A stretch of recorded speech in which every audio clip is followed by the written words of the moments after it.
simplement des intrants Ça n'a pas agricoles. de poids de paiement. Question financière dans un premier temps. À votre puisque avis, derrière, il- pourquoi la situation de l'élection du président La Macron est distribution assez... agricole se prépare.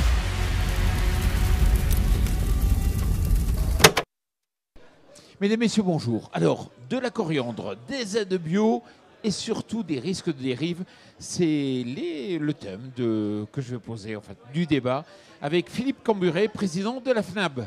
Bonjour. Bonjour Philippe. FNAB, ça signifie Fédération nationale de l'agriculture biologique. combien d'agriculteurs bio? 60 000 en France. En difficulté?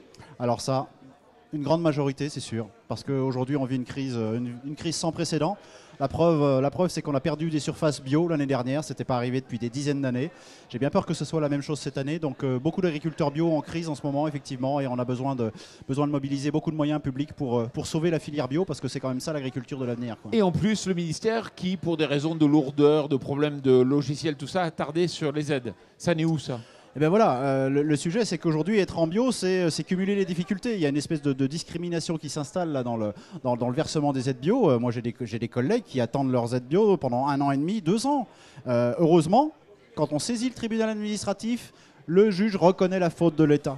Donc c'est clair, pour moi ça crève les yeux, la vérité elle est là. Un agriculteur bio ou une agricultrice bio, c'est le même droit et le même délai pour verser les aides. Il n'y a pas à tergiverser. Ouais, mais c'est même pas un problème de volonté. Il n'y a pas une discrimination agriculteurs bio ou les autres. C'est juste une histoire de quoi? D'incompétence.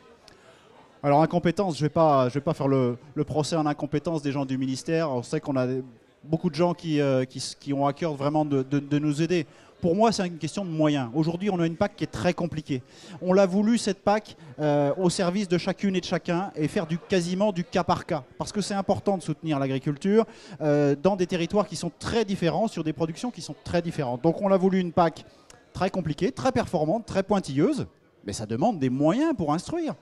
Aujourd'hui, on sait très bien que à la fois les outils informatiques, mais à la fois les moyens humains qui sont en face sont insuffisants. Et moi, je dénonce ça et je le dénoncerai sans arrêt. On ne doit pas avoir de discrimination dans notre accès aux aides PAC. Quand les aides PAC vont être versées pour leur acompte là, très prochainement, sous une dizaine de jours, il faut absolument que les aides spécifiques bio soient versées en même temps que les autres. Tu sais que, pardon, Philippe, tu sais, on va se tutoyer. Philippe, tu sais qu'on reçoit beaucoup d'hommes politiques, de femmes politiques sur notre plateau télé, et beaucoup nous disent, je sais pas, les 60 milliards d'euros, on devrait pouvoir les trouver si on simplifie tout ce qui est papier, etc. Ça doit aller beaucoup plus vite et on économisera. Ouais, la simplification, ok, mais il doit y avoir une éthique quand même derrière tout ça.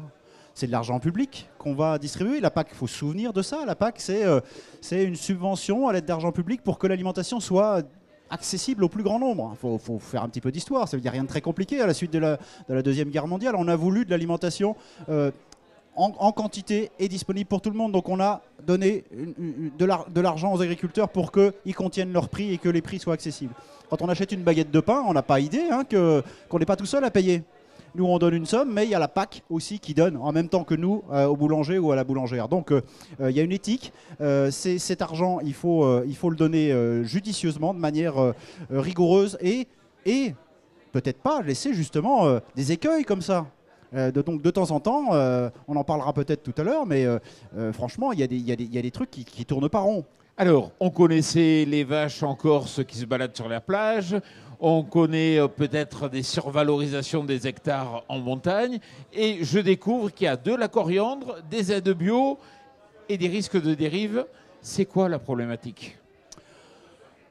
La problématique, c'est ce qu'on vient de dire à l'instant, c'est la complexité de la PAC aujourd'hui. Essayer d'être juste, rigoureux par rapport à ce qui a été voté, c'est démocratique, et qu'on soit attentif à tous les risques potentiellement de dérive. Donc sur la coriandre, mais comme ça pourrait très bien être le cas sur d'autres productions, il se trouve que d'un seul coup, on a eu une explosion des volontés de convertir des terres bio et d'y faire de la coriandre.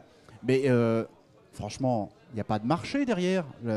Les Françaises et les Français ne se sont pas d'un seul coup inventés des super fans de la coriandre pour qu'on en consomme 10 fois plus que ce qui est produit. Non, évidemment, ce n'est pas le cas. Donc il y avait, dans le dispositif de la PAC, une opportunité de remporter 2-3 fois plus d'argent à l'hectare par an pendant 5 ans. Et j'ai des collègues qui s'en sont saisis. Pour certains, c'était peut-être la solution pour s'en sortir. Moi, j'ai plein de collègues qui n'ont pas eu accès au plan d'urgence bio. On l'a demandé au ministère. Le ministère a raclé, nous dit-il, les fonds de tiroir, mais il n'y avait pas assez. Évidemment, les critères étaient très restrictifs. On a à peine 10 000 agriculteurs sur 60 000.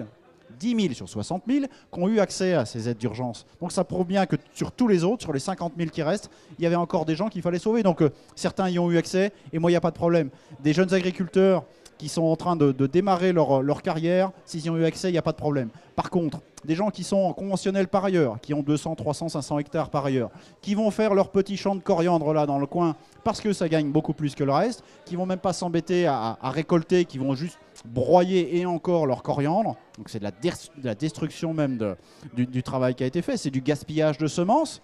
Bah là je dis stop. Là moi je vais dire au ministère, il y a un truc qui ne va pas, il faut qu'on corrige le tir absolument pour les années qui viennent. Le ministère n'est pas capable de le savoir, ça? Il n'est pas capable de réagir? Encore une fois, question de moyens. On fait toutes et tous notre déclaration PAC le 15 mai, l'habitude. Hein. Donc ça veut dire que le 16 mai au matin, les ordinateurs ont tous compilé les données, sauf que ces données, il faut les analyser. Donc est-ce qu'on est capable, dans les quelques semaines qui suivent, donc entre 15 mai et 15 juin, admettons, d'analyser tous les dossiers, de voir tous les critères sur l'élevage, sur toutes les productions, de voir qu'il y a un truc qui explose?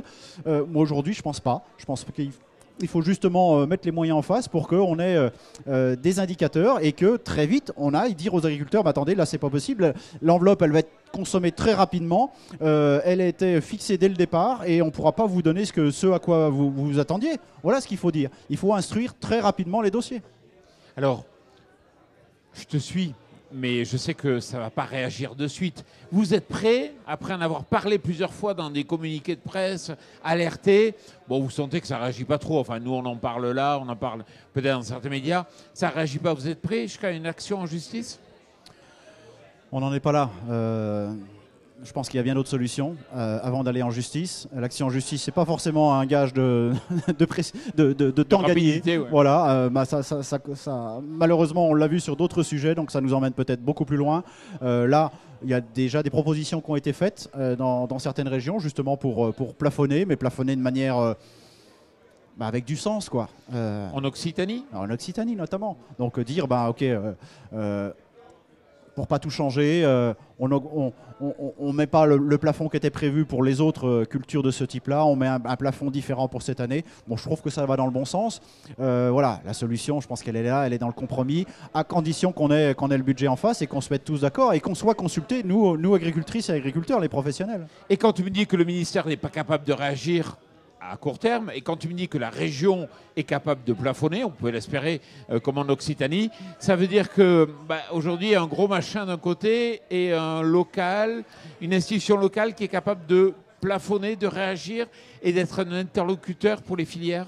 Alors, quand on dit région, hein, c'est dans la région Occitanie, mais c'est bien les services de l'État en dialogue avec le ministère qui ont fait cette proposition-là. Mais je profite de la question pour aller sur la question de l'implication des collectivités locales. Est-ce que le conseil régional, par exemple, en Occitanie ou ailleurs, serait en mesure justement de donner son avis, de dire attendez, vous agriculteurs, vous y perdez dans cette affaire-là, moi je crois dans votre projet et je viens abonder, je viens compléter d'une manière ou d'une autre. Évidemment que moi j'attends ça des différentes régions pour qu'on ait...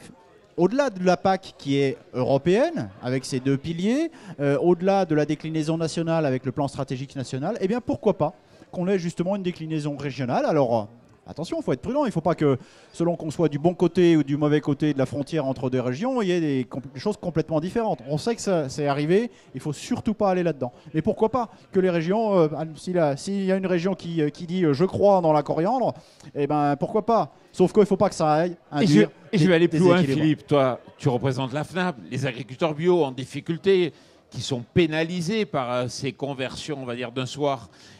Mais peut-être que le syndicalisme aussi pourrait montrer les muscles.